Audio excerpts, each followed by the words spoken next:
नमस्कार, बहुत स्वागत है आपका डेली 24 भारत में। मैं हूं आपके साथ अनीता शर्मा। शुरुआत करते हैं उत्तर प्रदेश की बड़ी खबरों से। लखनऊ में मोदी सरकार के 12 साल पूरे होने के अवसर पर मुख्यमंत्री योगी आदित्यनाथ की प्रेस कॉन्फ्रेंस का आयोजन किया गया, जिसमें केंद्र सरकार की उपलब्धियों और सुशासन के मॉडल पर विस्तार से चर्चा की गई। सीएम योगी ने कहा कि 140 करोड़ भारतीयों की सेवा के साथ मोदी सरकार के 12 साल जनसेवा और सुशासन को समर्पित रहा है और इस दौरान देश ने विकास की नई दिशा देखी है। प्रेस कॉन्फ्रेंस में बीजेपी प्रदेश अध्यक्ष, दोनों डिप्टी सीएम और कैबिनेट मंत्री सुरेश खन्ना और ओम प्रकाश राजभर, कई वरिष्ठ नेता मौके पर मौजूद रहे। मंच से केंद्र सरकार की योजनाओं और उपलब्धियों को जनता तक पहुंचाने पर जोर दिया गया। वहीं राजनीतिक पृष्ठभूमि में अपना दल एस को लेकर ये भी चर्चा रही कि एनडीए गठबंधन के भीतर सहयोग के बावजूद कुछ मुद्दों और आंतरिक मतभेदों को लेकर समय समय पर खींचतान की खबरें सामने आती रही है। हालांकि मंच पर सभी नेता एकजुट नजर आए। यूपी के मुखिया योगी आदित्यनाथ ने विश्व प्रसिद्ध भारतीय शूटर और शूटिंग कोच जसपाल राणा के निधन पर गहरा शोक व्यक्त किया है। सीएम योगी ने कहा कि जसपाल राणा का निधन भारतीय खेल जगत के लिए एक अपूरणीय क्षति है। उन्होंने दिव्यांग आत्मा की शांति की कामना करते हुए शोक संवेदना परिजनों के प्रति संवेदना व्यक्त की। जसपाल राणा ने अपने खेल कैरियर और कोचिंग के माध्यम से देश को कई प्रतिभाशाली निशानेबाज दिए हैं और भारतीय शूटिंग को अंतर्राष्ट्रीय स्तर पर नई पहचान दिलाने में अहम भूमिका निभाई है। उत्तर प्रदेश में त्रिस्तरीय पंचायत चुनाव की अंतिम मतदाता सूची जारी होने के बाद से बड़ा विवाद सामने आ गया है। इस सूची में पूर्व केंद्रीय मंत्री और बीजेपी नेता स्मृति ईरानी का नाम गायब होने से राजनीतिक हलकों में हलचल तेज हो गई है। बताया जा रहा है कि अमेठी के गौरीगंज क्षेत्र के अंतर्गत मैदान मवाई ग्राम पंचायत में उनके आवास के आधार पर उनका नाम मतदान सूची में दर्ज होना चाहिए था, लेकिन अंतिम सूची में उनका नाम शामिल नहीं किया गया। इस मामले को लेकर बीजेपी जिला अध्यक्ष सुधांशु शुक्ला ने एसडीएम से शिकायत दर्ज कराई है। वहीं ग्राम प्रधान प्रतिनिधि ने आरोप लगाया कि सभी आवश्यक दस्तावेज समय पर बीएलओ को उपलब्ध कराने के बावजूद भी नाम शामिल नहीं किया गया है, जिसे उन्होंने प्रशासनिक लापरवाही बताया है। दूसरी ओर ये भी सामने आया है कि पंचायत सूची में कई मृत व्यक्तियों के नाम अभी भी दर्ज हैं, जबकि कुछ अन्य ग्राम पंचायतों में सैकड़ों पात्र मतदाताओं के नाम गायब पाए गए हैं। एसडीएम गौरीगंज प्रीति तिवारी के अनुसार स्मृति ईरानी का नाम विधानसभा मतदान सूची में दर्ज है, लेकिन पंचायत सूची में आवेदन पर हस्ताक्षर न होने के कारण इसे शामिल नहीं किया जा सका। उन्होंने बताया कि आवश्यक औपचारिकताएं पूरी होने पर अनुपूरक सूची में नाम जोड़ा जा सकता है और इस पूरे मामले ने पंचायत चुनाव की मतदान सूची की पारदर्शिता और प्रक्रिया पर गंभीर सवाल खड़े कर दिए, जबकि प्रशासन ने जांच और सुधार का आश्वासन दिया है। यूपी की राजनीति में बिजली व्यवस्था और प्रशासनिक कार्यप्रणाली को लेकर सियासी घमासान तेज हो गया है। प्रदेश कांग्रेस अध्यक्ष अजय राय प्रधानमंत्री नरेंद्र मोदी को पत्र लिखकर राज्य की डबल इंजन सरकार पर गंभीर सवाल उठाए हैं और सीधे केंद्र से हस्तक्षेप करने की मांग की है। पत्र में दावा किया गया है कि राज्य की बिजली व्यवस्था बदहाल स्थिति में है और वो पावर करप्शन में जुड़े कई मामलों में अनियमितताएं और मनमानी के आरोप सामने आए हैं। इस भर्ती प्रक्रिया, छटनी और फ्यूल सरचार्ज जैसे मुद्दों पर गंभीर सवाल उठाए हैं और इसके साथ ही इन फैसलों से आम जनता पर अतिरिक्त आर्थिक बोझ बढ़ा हुआ है। अजय राय ने यह भी आरोप लगाया है कि स्मार्ट मीटर, ट्रांसफार्मर और साथ ही लगातार बिजली कटौती जैसे समस्याओं से प्रदेश की जनता काफी परेशान है, जबकि सरकार और संबंधित विभाग स्थिति को लेकर संतोषजनक जवाब देने में विफल नजर आ रहा है। उन्होंने पत्र में मांग की है कि पूरे मामले में एक स्वतंत्र और उच्च स्तरीय जाँच कराई जाए और इसी बीच राजनीतिक हलकों में इस पत्र को लेकर चर्चा तेज हो गई है। वहीं सरकार की ओर से अभी तक इस पर कोई भी औपचारिक प्रतिक्रिया सामने नहीं आई है। वहीं यूपी के आगरा में 14 जून को बड़ा राजनीतिक और सांस्कृतिक कार्यक्रम का आयोजन होने जा रहा है। केंद्रीय रक्षा मंत्री राजनाथ सिंह आगरा पहुंचेंगे, जहां वो महाराणा प्रताप की प्रतिमा का अनावरण करेंगे। प्रतिमा अनावरण के बाद से रक्षा मंत्री एक बड़ी जनसभा को भी संबोधित करेंगे, जिनकी तैयारियां तेज कर दी गई है। कार्यक्रम को लेकर शमशदाबाद स्थित एमपी इंटर कॉलेज ग्राउंड में भूमि पूजन भी किया गया है। बताया जा रहा है कि इस आयोजन को जिला पंचायत द्वारा कराया जा रहा है और कार्यक्रम में बड़ी संख्या में लोगों के शामिल होने की संभावना है। प्रशासन और आयोजकों की ओर से सुरक्षा और व्यवस्थाओं को लेकर तैयारियां लगातार जारी है। लखनऊ के इको गार्डन में आज कांग्रेस जनता पार्टी के प्रदर्शन को लेकर स्थिति जो है चर्चाओं में बनी हुई है। जानकारी के मुताबिक पुलिस की ओर से इस प्रदर्शन को अनुमति दी गई, जिसके बाद से सुबह से ही बड़ी संख्या में छात्र और समर्थक मौके पर जुट गए। प्रदर्शन का मुख्य मुद्दा जो है पेपर लीक के खिलाफ विरोध और शिक्षा मंत्री धर्मेंद्र प्रधान के इस्तीफे की मांग बताया जा रहा है। लखनऊ के इको गार्डन में बड़ी संख्या में छात्र इकट्ठा हुए और प्रदर्शन कर रहे हैं। प्रदर्शनकारी शिक्षा मंत्री धर्मेंद्र प्रधान के इस्तीफे की मांग कर रहे हैं और पेपर लीक समेत कई मुद्दों को लेकर अपनी नाराजगी जाहिर कर रहे हैं। छात्रों का कहना है कि उनको कांग्रेस पार्टी से कोई भी संबंध नहीं है और वो केवल अपनी मांगों को लेकर प्रदर्शन कर रहे हैं। बताया जा रहा है कि कांग्रेस पार्टी की प्रदर्शन की अनुमति नहीं मिली थी, लेकिन इसके बावजूद भी बड़ी संख्या में लोग इको गार्डन पहुंच रहे हैं। मौके पर भारी पुलिस बल और अर्धसैनिक बलों की तैनाती की गई है ताकि स्थिति पर नियंत्रण रखा जा सके। वहीं कांग्रेस जनता पार्टी के फाउंडर लखनऊ में मौजूद हैं और अभिजीत दीपके भी आज इको गार्डन पहुंचने की संभावना उनकी जताई जा रही है। बदायूं में न्यायालय सुरक्षा में तैनात दरोगा मेघश्याम गौतम की मौत के मामले में अब नया मोड़ सामने आया है।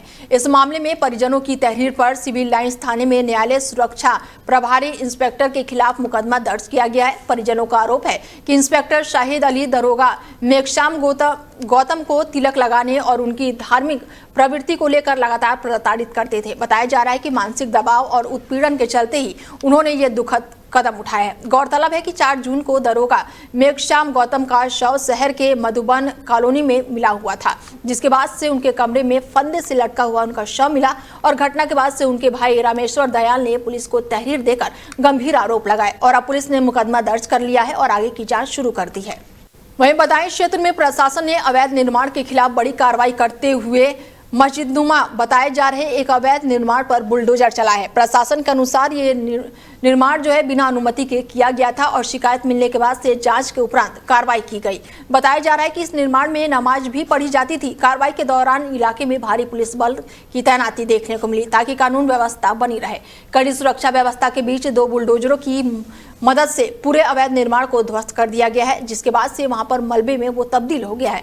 प्रशासन का कहना है कि अवैध कब्जों और बिना अनुमति किए गए निर्माणों के खिलाफ आगे भी इसी तरह की कार्रवाई जारी रहेगी। फिलहाल पूरे क्षेत्र में सुरक्षा व्यवस्था बनाई रखी गई है और स्थिति सामान्य बताई जा रही है। ललितपुर में देर रात पाली खेल स्टेडियम और क्षेत्राधिकारी कार्यालय के पास स्थिति पेड़ों में अचानक से ही आग लग गई और इलाके में अफरा तफरी मच गई। आग तेजी से फैलती देखकर स्थानीय लोगों ने तुरंत ही फायर ब्रिगेड को सूचना दी, जिसके बाद मौके पर पहुंची दमकल विभाग की टीम ने कड़ी मशक्कत के बाद आग पर काबू पाया। घटना खेल स्टेडियम और सीओ ऑफिस के पास का बताया जा रहा है। राहत की बात यह रही कि समय रहते आग पर काबू पा लिया गया, जिससे बड़ा नुकसान बच गया। फिलहाल आग लगने के कारणों की स्पष्ट पता नहीं चल सका है और मामले की जांच की जा रही है। देखिए, शाम को आज लगभग 7:15 बजे ये थाना क्षेत्र रसूलपुर पड़ता है और हमारा दूसरा थाना क्षेत्र दक्षिण है, ऑलमोस्ट इसके बॉर्डर पे रेलवे ट्रैक के बगल में ये जानकारी मिली कि किसी अज्ञात व्यक्ति द्वारा ट्रेन पे पत्थर फेंका गया है। तत्काल यहाँ पे जो जीआरपी है, आरपीएफ और लोकल पुलिस यहाँ पे मौके पे आई है। घटनास्थल का निरीक्षण किया गया है और जो ट्रेन है, ट्रेन नंबर 12003, ये जानकारी में आया है कि ये कानपुर से दिल्ली की तरफ जा रही थी और इसमें ट्रेन के एक बोगी में एक कांच टूटा था और इसी क्रम में जब ये ट्रेन फिरोजाबाद में उस समय हड़कंप मच गया जब लखनऊ से दिल्ली जा रही हाई स्पीड ट्रेन शताब्दी एक्सप्रेस पर अज्ञात असामाजिक तत्वों द्वारा पथराव किए जाने के बाद से घटना सामने आई है। बताया जा रहा है कि मकनपुर और फिरोजाबाद रेलवे स्टेशन के बीच ट्रेनों को निशाना बनाया गया, जिससे रेलवे प्रशासन और सुरक्षा एजेंसियों में अफरा तफरी मच गई। घटना की गंभीरता को इसलिए भी देखा जा रहा है क्योंकि इसी ट्रेन में राष्ट्रीय स्वयंसेवक संघ के संचालक मोहन भागवत भी सवार थे। हालांकि राहत की बात यह रही कि मोहन भागवत पूरी तरह से सुरक्षित बताए जा रहे हैं। घटना की सूचना मिलते ही पुलिस मौके पर पहुंची है और जांच पड़ताल शुरू कर दी है। देखिए, शाम को आज लगभग 7:15 बजे ये थाना क्षेत्र रसूलपुर पड़ता है और हमारा दूसरा थाना क्षेत्र दक्षिण है, ऑलमोस्ट इसके बॉर्डर पे रेलवे ट्रैक के बगल में ये जानकारी मिली कि किसी अज्ञात व्यक्ति द्वारा ट्रेन पे पत्थर फेंका गया है। तत्काल यहाँ पे जो जीआरपी है, आरपीएफ और लोकल पुलिस यहाँ पे मौके पे आई है। घटनास्थल का निरीक्षण किया गया है और जो ट्रेन है, ट्रेन नंबर 12003, ये जानकारी में आया है कि ये कानपुर से दिल्ली की तरफ जा रही थी और इसमें ट्रेन के एक बोगी में एक कांच टूटा था और इसी क्रम में जब ये ट्रेन आगे उसके बाद में अपने गंतव्य स्थल निकल गई है और यहाँ पे हमारी टीम द्वारा सीसीटीवी फुटेजेस देखे जा रहे हैं और कुछ सीसीटीवी फुटेजेस में कुछ चीज़ें आई भी हैं जिनका एक बार परीक्षण जब कर लिया जाएगा तो आप लोगों को अवगत कराया जाएगा। मौके पे तहरीर अभी प्राप्त की जा रही है जिसके बाद में इस पे मुकदमा पंजीकृत किया जाएगा और इसमें जो कोई भी होगा उसको तत्काल पुलिस द्वारा हिरासत में लिया जाएगा और कार्रवाई भी की जाएगी। ट्रेन में अलीगढ़ क्षेत्र में उस समय गर्व और उत्साह का माहौल बन गया जब भारतीय नौसेना के मरीन कमांडो और शौर्य चक्र विजेता राम गोयल अपने गांव पहुंचे। गांव पहुंचते ही ग्रामीणों ने फूल मालाओं, पटाखों और जोरदार उनका स्वागत किया और वीर सपूत का अभिनंदन किया। राम गोपाल को उनकी अदम्य साहस, वीरता और कर्तव्य निष्ठा के लिए राष्ट्रपति द्रौपदी मुर्मू द्वारा नई दिल्ली में आयोजित रक्षा अलंकार समारोह में देश के प्रतिष्ठित वीर सम्मान शौर्य चक्र से नवाजा गया। राम गोयल कस्बा वेसवा निवासी व्यापारी विजय गोयल के पुत्र हैं। उन्होंने 5 और 6 नवंबर 2025 को जम्मू कश्मीर के चुटवाड़ी गांव में संयुक्त घेराबंदी और तलाशी अभियान के दौरान असाधारण साहस और नेतृत्व का परिचय दिया था और इस अभियान में एक A++ श्रेणी के विदेशी आतंकियों को मार गिराया था और बड़ी मात्रा में युद्ध सामग्री बरामद की थी। इसी वीरता के लिए उन्हें शौर्य चक्र प्रदान किया गया। तो मतलब जो फीलिंग है मेरी काफी एक्साइटेड है और जो कॉन्फिडेंस है वो काफी पीक पे है ऑलरेडी। लोगों के लिए आप प्रेरणा बन चुके हैं, उनके लिए क्या कहना चाहिए? भाई ये जो युवा है उनसे मेरा यही मैसेज है कि जो जिस फील्ड में काम कर रहे हैं वो अपना बेस्ट दें। देश सेवा ये नहीं कि फौजी बन के करें, कहीं भी अपने फील्ड में जो अपना बेस्ट दोगे जिससे अपनी भारत का नाम मतलब ऊपर हो रहा है, ग्रोथ हो रही है, वही देश सेवा है। तो अपना जहाँ भी काम कर रहे हैं अपना बेस्ट दें और अपनी शिद्दत से काम करें पूरी लगन के साथ।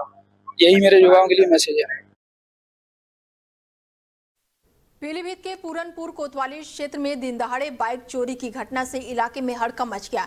ब्रिटिश एकेडमी में पढ़ने आए छात्र जो है करण कश्यप की मोटरसाइकिल एकेडमी के बाहर से चोरी हो गई। पूरी वारदात वहां लगे सीसीटीवी कैमरे में कैद हो गई है, जिसमें एक युवक बेखौफ अंदाज में बाइक ले जाते हुए दिखाई दे रहा है। जानकारी के अनुसार निवासी शिव कुमार पुत्र करण कश्यप रोज की तरह पढ़ाई के लिए एकेडमी पहुंचे हुए थे और अपनी बाइक बाहर खड़ी कर दी थी और इसी दौरान एक अज्ञात युवक मौके पर पहुंचा। पहले आसपास रेकी की और फिर कुछ ही सेकंड में बाइक का लॉक तोड़कर मोटरसाइकिल लेकर फरार हो गया। सीसीटीवी फुटेज सामने आने के बाद से पुलिस आरोपी की तलाश में जुटी हुई है। दिन दहाड़े हुई चोरी की घटना ने इलाके में सुरक्षा व्यवस्था को लेकर सवाल खड़े कर दिए हैं। वहीं स्थानीय लोगों में भी डर और नाराजगी का माहौल बना हुआ है। पीलीभीत पुलिस को बड़ी सफलता हाथ लगी है। गुजरात में अपहरण युवती को सकुशल बरामद कर लिया गया है। वहीं संवेदनशील और कर्तव्यनिष्ठा का उत्कृष्ट उदाहरण भी पेश किया गया है और ये कार्रवाई पुलिस अधीक्षक पीलीभीत के निर्देश और प्रभारी मॉनिटरिंग के चलते की गई है। विशेष अभियान के दौरान ये बड़ी कार्रवाई की गई है। प्रभारी निरीक्षक शरद यादव के नेतृत्व में पुलिस टीम ने तत्परता और सूझबूझ दिखाते हुए भारत नेपाल सीमा क्षेत्र में युवती को सुरक्षित बरामद किया है। बाद में युवती को विधिवत प्रक्रिया पूरी करके गुजरात पुलिस को सौंप दिया गया है और इस अभियान में कम्बोज और नगर चौकी इंचार्ज भी मौजूद है। थाना हजारा पुलिस की इस कार्रवाई के बाद से क्षेत्र में पुलिस की कार्यशैली की जमकर प्रशंसा की जा रही है। लखनऊ क्षेत्र में 9 साल की किशोरी के साथ दुष्कर्म की वारदात को अंजाम दिया गया है। बताया जा रहा है कि आरोपी का नाम शकी था। सूचना मिलते ही मौके पर पहुंची थाना सहादगंज पुलिस और अंबरगंज चौकी इंचार्ज टीम ने आरोपी को गिरफ्तार कर लिया है। वहीं फॉरेंसिक टीम ने मामले की जांच शुरू कर दी है। पूरा मामला थाना शहादतगंज क्षेत्र का बताया जा रहा है। बदायूं में एक युवती ने क्षेत्र अधिकारी को शिकायत पत्र देकर गांव के ही एक युवक और उसके परिजनों पर गंभीर आरोप लगाया है। पीड़िता के अनुसार चांदर गांव निवासी नाजिम करीब 1 साल पहले उसे बहला फुसलाकर अपने साथ ले गया था। युवती का आरोप है कि शादी का झांसा देकर उसके साथ लगातार दुष्कर्म किया गया और जब उसने विवाह का दबाव बनाया तो आरोपी उसके पिता और मां ने मिलकर उसे दिल्ली में 20,000 रुपए में बेच दिया। पीड़िता ने बताया कि वो किसी तरह वहां से बचकर अपने गाँव पहुंची और परिजनों को पूरी घटना की जानकारी दी। शिकायत में 8 जून को मध्यरात्रि की घटना का भी जिक्र किया गया है। आरोप है कि नाजिम अपने एक अज्ञात साथी के साथ चाकू लेकर पीड़ित के घर में घुस गया और विरोध करने पर उसके साथ माता पिता के साथ गाली गलौज और मारपीट की। शोर सुनकर जब आसपास के लोग मौके पर पहुंचे तो आरोपी जान से मारने की धमकी देते हुए फरार हो गया। पीड़िता ने आशंका जताई है कि भविष्य में उसका या फिर उसके परिवार के साथ कोई भी गंभीर घटना हो सकती है। उसके आरोपी नाजिम और उसके माता पिता के खिलाफ मुकदमा दर्ज करके सख्त कानूनी कार्रवाई की मांग की है। कौशाम्बी पुलिस को चोरी, स्नैचिंग और गुम हुए मोबाइल फोन की बरामदगी में बड़ी सफलता हासिल हुई है। पुलिस ने सर्विलांस और COI पोर्टल के माध्यम से कुल 102 मोबाइल फोन बरामद किए हैं, जिनकी कीमत करीब 23 लाख रुपए बताई जा रही है। बरामद किए गए सभी मोबाइल उनके असली मालिकों को सौंप दिया गया है, जिससे लोगों के चेहरे पर खुशी देखने को मिल रही है। इस अभियान में सराय अकील थाना पहले स्थान पर रहा है, जहां पुलिस ने 15 मोबाइल फोन बरामद किए हैं। वहीं सैनी और पश्चिमी शरीरा थाना क्षेत्र में भी दूसरे नंबर पर रहा है। ऐसे में पुलिस ने बड़ी कार्रवाई करते हुए सभी खोए हुए फोन जो है वापस लेकर उन्हें अपने असली मालिकों को सौंप दिया है। देखिए, आज जनपद कौशाम्बी के समस्त थानों की जो टीम्स हैं, उनके द्वारा जो लगातार मोबाइल्स ट्रेस किए जाते हैं, उन मोबाइल्स को एक साथ कलेक्ट करके और 102 मोबाइल धारक जो हैं उनको उनके मोबाइल्स हैंडओवर किए गए हैं। इसमें जो 102 मोबाइल पुलिस द्वारा बरामद किए गए हैं विभिन्न थानों की टीम्स के द्वारा, इनकी मार्केट की अनुमानित कीमत लगभग 23 लाख रुपए है। और मैं आप लोगों के माध्यम से आम जनता से ये अपील करना चाहूँगा कि अगर किसी का कोई मोबाइल कहीं खो जाता है या चोरी हो जाता है तो चोरी के संबंध में वो सूचना तत्काल थाने पर दें, अथवा अगर मोबाइल खो जाता है उसके संबंध में वो भी थाने पर सूचना देते हुए CEIR पोर्टल जो होता है उसके माध्यम से अपना 100% रजिस्ट्रेशन करवाएं। लखनऊ क्षेत्र में जिला कोर्ट परिसर में चोरी की घटना सामने आने के बाद से हड़कंप मच गया है। जानकारी के अनुसार पुराना हाई कोर्ट कैंपस के गेट नंबर 8 के पास स्थित CSC बिल्डिंग के ग्राउंड फ्लोर पर बने चैम्बर नंबर 29 को निशाना बनाया गया। बताया जा रहा है कि चोरों ने एडवोकेट के चैम्बर का ताला तोड़कर चोरी की वारदात को अंजाम दिया है। घटना सामने आने के बाद से कोर्ट परिसर में सुरक्षा व्यवस्था को लेकर सवाल उठने लगे हैं और वकीलों में भारी नाराजगी देखने को मिल रही है। मामले की सूचना मिलने के बाद से पुलिस मौके पर पहुंची है और शुरू कर दी है। वहीं अधिवक्ताओं ने कोर्ट परिसर की सुरक्षा बढ़ाने और आरोपियों की जल्द गिरफ्तारी की मांग की है। कन्नौज में आगामी मानसून और संभावित बाढ़ की परिस्थितियों से निपटने के लिए मेहंदी घाट पर बाढ़ आपदा प्रबंधन मॉक ड्रिल का आयोजन किया गया और इस दौरान जिलाधिकारी आशुतोष मोहन अग्निहोत्री और पुलिस अधीक्षक विनोद कुमार खुद मौके पर मौजूद रहे। प्रशासन ने साफ संदेश दिया कि जनपद पुलिस और जिला प्रशासन किसी भी बाढ़ आपदा से निपटने के लिए पूरी तरह से सतर्क है और मॉक ड्रिल में NDRF, STRF, PSC बाढ़ राहत इकाई और पुलिस विभाग, राजस्व विभाग, स्वास्थ्य विभाग, अग्निशमन विभाग और जिला आपदा प्रबंधन प्राधिकरण की संयुक्त टीमों ने हिस्सा लिया। अभ्यास के दौरान बाढ़ में फंसे लोगों को सुरक्षित बाहर निकालने, राहत और बचाव कार्य चलाने और घायलों को प्राथमिक उपचार देने और उन्हें सुरक्षित स्थान तक पहुंचाने का सफल प्रदर्शन किया गया। मॉक ड्रिल के माध्यम से आपात स्थिति में तत्काल प्रक्रिया, समन्वय और संसाधनों के प्रभावित इस्तेमाल की समीक्षा की गई और क्षमता देखने को मिली। जिलाधिकारी ने सभी संबंधित अधिकारियों को निर्देश दिए कि बाढ़ प्रभावित क्षेत्रों में लगातार निगरानी रखी जाए और किसी भी आपात स्थिति में राहत और बचाव कार्य तत्काल शुरू की जाए। रामपुर में समाजवादी पार्टी के वरिष्ठ नेता जयदेव सिंह यदुवंशी ने मीडिया से बातचीत करते हुए बीजेपी पर जमकर निशाना साधा। उन्होंने कहा कि बीजेपी ने जनता से जो वादे किए थे वो पूरे नहीं हुए और मौजूदा सरकार पूरी तरह विफल साबित हुई है। उन्होंने प्रदेश में बिजली संकट, बढ़ती महंगाई और बेरोजगारी को लेकर सरकार को घेरते हुए कहा कि इस समस्या से आम जनता परेशान है और पूरे प्रदेश में हाहाकार मचा हुआ है। वहीं मिल्क बिलासपुर विधानसभा क्षेत्र में 2027 के चुनाव को लेकर राजनीतिक गतिविधियां भी तेज होती हुई दिखाई दे रही हैं। जयदेव सिंह यदुवंशी लगातार गांव-गांव और कस्बों में पहुंचकर लोगों से संवाद कर रहे हैं और सामाजिक, धार्मिक और पारिवारिक कार्यक्रमों में सक्रिय रूप से शामिल हो रहे हैं। स्थानीय समस्याओं को सुनकर अधिकारियों तक पहुंचाने की कोशिश भी की जा रही है। राजनीतिक जानकारों का मानना है कि जयदेव सिंह यदुवंशी अभी से जमीनी स्तर पर अपनी पकड़ मजबूत करने में जुटे हुए हैं। वहीं उनके समर्थकों का कहना है कि जनता के बीच लगातार सक्रिय रहकर वो 2027 विधानसभा चुनाव की तैयारी कर रहे हैं। ऐसे में आने वाले समय में मिल्क बिलासपुर की राजनीति और भी दिलचस्प होने की संभावना जताई जा रही है। देखिए, मेरा उद्देश्य तो यही है कि पहले तो सबसे पहले पार्टी का प्रचार सभी लोगों तक पहुंचे, क्योंकि पार्टी की बहुत सारी चीज़ें हैं जो कि लोगों तक जानकारी नहीं है कि पार्टी के क्या मुद्दे हैं और किस मुद्दे पे पार्टी चुनाव लड़ रही है। तो वो मुद्दों को लोगों तक पहुंचाना बहुत ज़रूरी है और मैंने कोशिश की है कि लोगों के बीच जाके अपनी राष्ट्रीय अध्यक्ष जी की जो योजनाएँ हैं उनको लोगों तक क्रियान्वित किया जाए। क्या लग रहा है ग्राउंड लेवल पर किस तरीके का आप लोगों के बीच जा रहे हैं और चुनावी ज़मीन को तलाश रहे हैं? देखिए, बहुत अच्छा लोगों का रिस्पांस मिल रहा है, क्योंकि लोग काफ़ी समय से भारतीय जनता पार्टी को देख रहे हैं और उसमें जिस तरीके से लोगों की समस्याओं का निदान नहीं मिल पा रहा है, तो उनकी उम्मीदें हैं कि आने वाली समय में अगर समाजवादी पार्टी की सरकार आती है तो निश्चित ही उनको समस्याओं का निदान भी मिलेगा। और बहुत सारी चीज़ें ऐसी हैं जो कि सरकारी विभागों में उनकी नहीं सुनी जाती हैं, उसके लिए उम्मीद है कि सरकार बदलने पे सब कुछ सही होगा। देखिए, मेरा उद्देश्य तो यही है।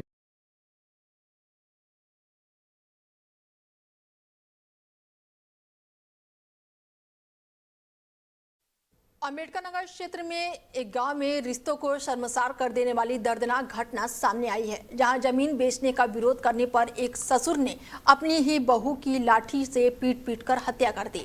वारदात के बाद इलाके में सनसनी फैल गई। बताया जा रहा है कि गांव के निवासी श्रीपति वर्मा अपने बची हुई कृषि भूमि को भी बेचना चाहते थे, लेकिन उनकी बहू इसका लगातार विरोध कर रही थी और बहू का कहना था कि अगर पूरी जमीन बिक गई तो परिवार के सामने भरण पोषण का संकट खड़ा हो जाएगा। इसी बात को लेकर घर में अक्सर विवाद होता रहता था। घटना वाले दिन भी जमीन को लेकर दोनों पक्षों के बीच कहासुनी हुई, जो देखते ही देखते हिंसक रूप में तब्दील हो गई। आरोप है कि गुस्से में आकर श्रीपति वर्मा ने घर में रखे लाठी से बहू पर तबातोड़ हमला कर दिया। सिर और शरीर पर गंभीर चोट लगने से बहू की मौके पर ही मौत हो गई। सबसे चौंकाने वाली बात यह रही कि वारदात के बाद आरोपी खुद थाने पहुंचा है और पुलिस के सामने अपना जुर्म कबूल कर लिया है। सूचना मिलते ही पुलिस मौके पर पहुंची, शव को कब्जे में लेकर पोस्टमार्टम के लिए भेज दिया है और मृतका के मायके पक्ष की तहरीर पर मुकदमा दर्ज कर लिया गया है और आरोपी को गिरफ्तार कर लिया गया है। फिलहाल पुलिस पूरे मामले की जांच में जुटी है। दिनांक 10/6/2026 को दिन में लगभग 1 बजे थाना इब्राहिमपुर पुलिस को सूचना मिली कि ग्राम गोहनिया रसूलपुर में एक व्यक्ति ने एक महिला की हत्या कर दी। प्राप्त सूचना पर थाना इब्राहिमपुर पुलिस तत्काल मौके पर पहुंची।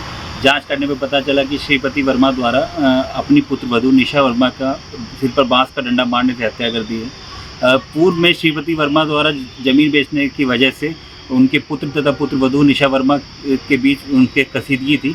उसी कसीदगी के चलते इनके द्वारा घटना को अंजाम दिया गया। घटना के पश्चात श्रीपति वर्मा थाना इब्राहिमपुर पहुंचे और उन्होंने अपना गुनाह कबूल किया। अब इब्राहिमपुर पुलिस द्वारा मुकदमा अपराध संख्या 117/26 पंजीकृत करते हुए अग्रिम विधिक कार्रवाई की जा रही है। लखनऊ में बाल अपचारी पुलिस के लिए बड़ी चुनौती बनते जा रहे हैं। शहर में लगातार चोरी की वारदातों में नाबालिगों की संलिप्तता सामने आने से पुलिस भी सतर्क हो गई है। ताजा मामला नौबस्ता पुलिस ने चोरी के जेवरातों समेत एक बाल अपचारी को गिरफ्तार किया है, जबकि एक अन्य आरोपी की तलाश अभी भी जारी है। पुलिस के अनुसार नौबस्ता क्षेत्र में हुई चोरी की घटना में पकड़ा गया आरोपी महज 14 साल का किशोर है। इससे पहले 6 जून को कल्याणपुर पुलिस ने 3 बाल अपचारी समेत 5 लोगों को गिरफ्तार करके चोरी करने वाले गैंग का भंडाफोड़ किया था। डीसीपी साउथ दीपेंद्र नाथ चौधरी ने प्रेस कॉन्फ्रेंस कर मामले का बड़ा खुलासा किया है। एक थाना नौबस्ता के विराट नगर चौकी क्षेत्र में एक परसों की रात में एक बंद घर में चोरी की घटना हुई थी। जब वो परिवार कहीं बाहर गया हुआ था तो 2 नाबालिग लड़के हैं, जिनका नाम यहाँ डिस्क्लोज नहीं कर रहे हैं, वो लगातार इसमें 2-3 दिन तक रेकी किए। उन्होंने चोरी का प्रयास भी किया, लेकिन 9/10 की रात में वो लोग इस घटना को करने में सफल हुए और पीछे से खिड़की के माध्यम से वो प्रवेश किए और इनकी ज्वेलरी वो सभी चोरी करके ले गए थे। इसमें एक FIR थाना नौबस्ता पे दर्ज हुई थी और इसमें विवेचना प्रारंभ हुई। इसमें भी 2 टीमें अलग से लगाई गई थी और सभी टीमों ने बहुत ही जिम्मेदारी निभाते हुए और ख़ास करके जो फुटेज प्राप्त किए उन फुटेज के माध्यम से इस केस का अनावरण हुआ है। ये जो एक लड़का अभी पकड़ा गया है वो बाल अपचारी है और उसकी उम्र लगभग 14 से 15 वर्ष के बीच में है। लगभग 80% ज्वेलरी उसके कब्जे से बरामद हुई है और उसको नियमानुसार परीक्षण के पश्चात जेल भेजा जा रहा है। एक थाना नौबस्ता के विराट नगर चौकी लखनऊ के इको गार्डन में आज कांग्रेस जनता पार्टी के प्रदर्शन को लेकर स्थिति जो है चर्चाओं में बनी हुई है। जानकारी के अनुसार पुलिस की ओर से इस प्रदर्शन को अनुमति दी गई है, जिसके बाद से सुबह से ही बड़ी संख्या में छात्र और समर्थक मौके पर इकट्ठा हुए हैं। प्रदर्शन का मुख्य मुद्दा जो है पेपर लीक के खिलाफ विरोध और शिक्षा मंत्री धर्मेंद्र प्रधान के इस्तीफे की मांग बताया जा रहा है।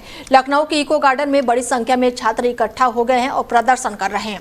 प्रदर्शनकारी शिक्षा मंत्री धर्मेंद्र प्रधान के इस्तीफे की मांग कर रहे हैं और पेपर लीक समेत कई मुद्दों को लेकर अपनी नाराजगी जाहिर कर रहे हैं। छात्रों का कहना है कि उनके कांग्रेस जनता पार्टी से कोई भी संबंध नहीं है और वो केवल अपनी मांगों को लेकर प्रदर्शन कर रहे हैं। बताया जा रहा है कि कांग्रेस जनता पार्टी को प्रदर्शन की अनुमति नहीं मिली थी, लेकिन इसके बावजूद भी बड़ी संख्या में लोग इको गार्डन पहुंच रहे हैं। मौके पर भारी पुलिस बल तैनात किए गए हैं ताकि स्थिति को नियंत्रित रखा जा सके। वहीं कांग्रेस जनता पार्टी के फाउंडर लखनऊ में मौजूद हैं और अभिजीत दीपके के भी आज इको गार्डन पहुंचने की संभावना है। लखनऊ में इको ग्रीन जो कहा जाए इको गार्डन है, यहाँ पे धरना प्रदर्शन लगा हुआ छात्रों का और कहा जाए कॉकरोच पार्टी के भी लोग यहाँ पे मौजूद हैं और यहाँ पे छात्र जो हैं आए हुए हैं, इनका धरना प्रदर्शन चल रहा है। तो जानते हैं क्या क्या मांगे हैं, क्या क्या समस्याएं हैं उनको। भाई साहब कहाँ से आए आप? हम आए अयोध्या से। तो क्या समस्या है आपको आज आप इको ग्रीन में हैं? समस्या ये है जैसे अयोध्या प्रशासन द्वारा 2020 में एक मूलचंद गुप्ता जो साल भर गए इनके सरगना रह चुके हैं, इनके ऊपर हरदोई में 69,000 भर्ती में एसटीएफ द्वारा गिरफ्तारी हुई और ये जेल गए। 419, 420, 467, 468, 471, 120 भी धारा लगी है। उसके बाद थाना पूरा कलंदर जनपद अयोध्या द्वारा इनका वेरिफिकेशन कर दिया जाता है। टीटी पेपर में इनकी गिरफ्तारी हुई थी और एमएसएमई विभाग में इनकी नियुक्ति हो गई है। हमारा एक मैटर है कि जब इनके ऊपर आपराधिक मुकदमा दर्ज था 2020 में, तो इनका वेरिफिकेशन कैसे हुआ? इनका वेरिफिकेशन कौन किया और कैसे इनके वेरिफिकेशन? जब एक होमगार्ड की भर्ती है, अगर उसमें कोई एक मारपीट की धारा लगी हुई तो आपका वेरिफिकेशन नहीं हो जाता है, तो इसका वेरिफिकेशन कैसे हुआ? कैसे ये नियुक्ति पाई? कैसे ये नौकरी कर रहा है? उसके बाद शिकायत करने के बाद भी ये एमएसएमई विभाग में आलोक कुमार सर से शिकायत की गई, जांच टीम बैठ गई है, लेकिन अभी तक कार्रवाई नहीं हुई है कि गंभीर धारा लगा है। इसकी गिरफ्तारी होना चाहिए, रिकवरी होना चाहिए, इसको 420 का जो विभाग से किया है जेल होना चाहिए, लेकिन इसके ऊपर कोई सिस्टम में बैठा हुआ है। जब आलोक कुमार सर से शिकायत की गई, अभी मुख्यमंत्री तक मेरी आवाज़ नहीं पहुंची है। आलोक कुमार सर से शिकायत की गई, जब तक कार्रवाई नहीं तो शिकायत किससे की जाए? क्या मांगे भाई, क्या समस्या लेके आप हैं यहाँ पे? यूपीएसआई का स्कोर कार्ड जारी होना चाहिए। आप कहाँ से आए हैं? लखनऊ से। तो लखनऊ के साथ आपके साथ कितने लोग अभी जुड़े हुए हैं? बहुत सा लड़का है यहाँ पे लखनऊ का। कितने मतलब कार्य कितने जिलों में से आपके साथ में लोग आने वाले हैं यहाँ पे? जैसे यहाँ पे लगभग हर जिले का लड़का। तो मेन प्रमुख समस्या आपकी क्या है जो आप रखने वाले हैं? समस्या यही है कि जैसे यूपीएसआई का रिजल्ट आया, उसमें किसी का आपने 30 नंबर बढ़ा दिया, किसी का बढ़ाया, किसी का कुछ नहीं बढ़ाया, किसी का 130 पे हुआ जा रहा, किसी का 140 पे नहीं हो रहा, और ऊपर से आप नोटिस भी दे रहे हैं कि स्कोर कार्ड जारी नहीं होगा। तो क्यों नहीं होगा? बच्चों जैसे बोलते हैं आप पारदर्शिता होगी तो पारदर्शिता करिए ना।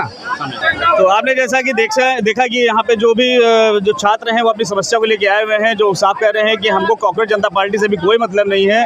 अब कहा ये जाए कि देखना ये होगा कि उनके आने के बाद क्या स्थिति बनती है, क्या छात्र का कहना है। आप बने रहिए डेली 24 भारत के साथ। रोहित कश्यप, लखनऊ। फिलहाल बुलेटिन में मेरे साथ इतना ही। दीजिए इजाजत, नमस्कार।